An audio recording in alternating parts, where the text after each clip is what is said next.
So yeah, the most important gear purchase of your life. Now, the first camera I ever bought was a Canon M50. And at the time, that was the most important gear purchase of my life because that was my first camera. And it changed my life, no doubt. And after using that camera for, I don't know, about a year and a half, I decided to upgrade to the Canon EOS R.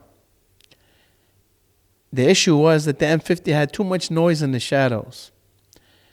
Now looking back at it, was it something that I necessarily had to have for my channel to be successful and for me to be able to make cool videos and take cool photos, etc.? No, I didn't have to have it. I could have worked around the limitations of that camera, and I could still be using that camera today, and it'd be just fine. But at the time, the noise in the shadows was really bothering me. It's kind of like, remember Dumbo? I don't know if y'all ever seen that cartoon. That kind of shows my age a bit, but anyway, Dumbo had these real big flappy ears, right? And he could fly by flapping his ears. But this little mouse that was with him had convinced him that the reason he could fly was because of the magic feather.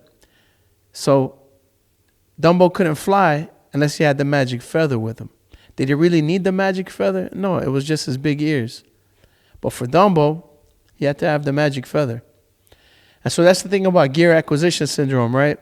And does gear matter and all of that? In reality, no, gear doesn't matter that much, okay? But depending on where you are in your career, it matters for you.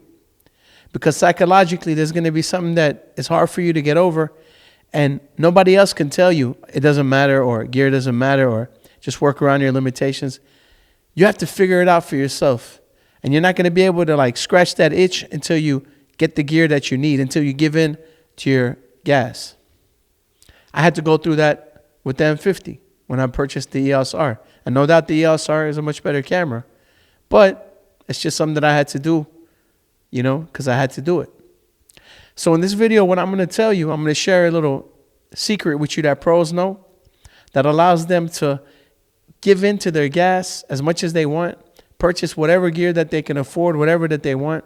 And they're not worried about, I'm going to lose money, or, you know, my wife is going to get mad at me because I bought this camera gear, or, you know, any nonsense like that. As a matter of fact, it's going to help them make money. Okay? So here's the thing. I was watching a video by a creator where he was talking about 5 pieces of camera gear that he really regrets purchasing. And even though he's a professional, he mentioned something in that video. He said that there's a piece of gear that it's been sitting in his closet for 2 years, and every time he packs his camera bag, you know, it pains him to see that gear because he never uses it. And I thought to myself right there, I was like, well, that's not gas. That's not gear acquisition syndrome. That should be called gear accumulation syndrome, right? Because the problem isn't that he got hype about the gear and he purchased the gear. Because, you know, you never know till you try. Don't knock it till you rock it, right? You don't know until you try it for yourself. The problem is that he's been holding on to the gear for no reason, even though he knows he's not going to use it.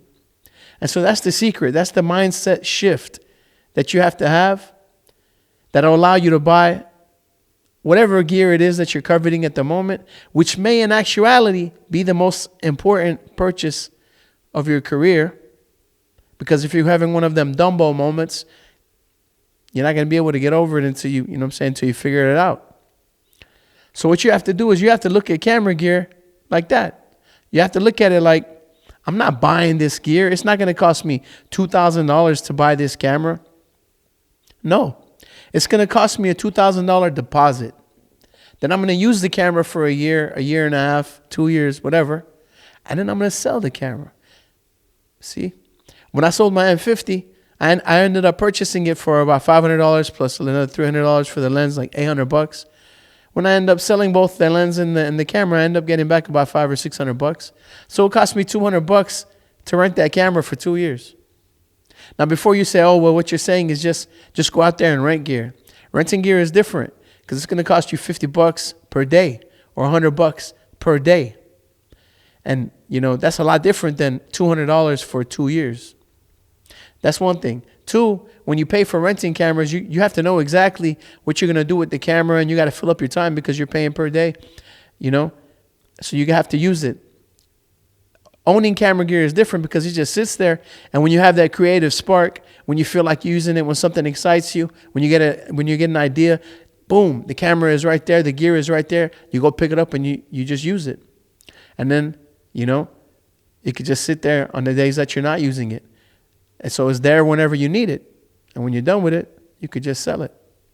So you could have your whole life savings poured into camera gear. Literally, you could be sitting on $500,000 or $100,000 or $10,000 worth of camera gear, and not even sweat it, because it has value, right? You could, when you're done with it, you could turn around and sell it and get a large portion of your money back, especially if you're intentional with your gear purchases, especially if you buy used gear that's in good shape. Then that's going to make it to where it depreciates less. And in certain cases, you can get more money back than what you paid for it. I'll give you an example. Don't ever buy a camera body by itself. Look for a lens combo, not the kit lens, but if it comes with a good lens, look for a combo, because 99% of the time, it's going to be much cheaper than buying that lens and that camera separately. Don't tell yourself, you know, I'm not going to need the lens. Just buy the combo, turn around and put the lens on eBay, and you'll probably get, you know, $200 to $300 back for that lens, and it's going to end up saving you $200 on your camera purchase. Then what that means is after using that camera for a year, 2 years, however long, you might be able to sell it for exactly what you purchased it for. So look at camera gear as an investment. It's a tool. It's going to help you to, you know, be creative. It's going to help you to make money. It's going to help you to create things that you're proud of. Don't be scared to buy tools, you know. Gas is a thing. Gear acquisition syndrome is a thing. And I've warned against it on my channel. But let me give you a caveat though. Don't be scared to invest in camera gear. Just don't be a hoarder. Once you realize you're done with it or you need to get rid of it, sell it and move on. Don't put it there in your closet thinking to yourself, oh, I'm just going to put it on a shelf and let it sit because one day I might need a B camera or a C, D, E, F, G camera. No, if you're not gonna use it, sell it, you know.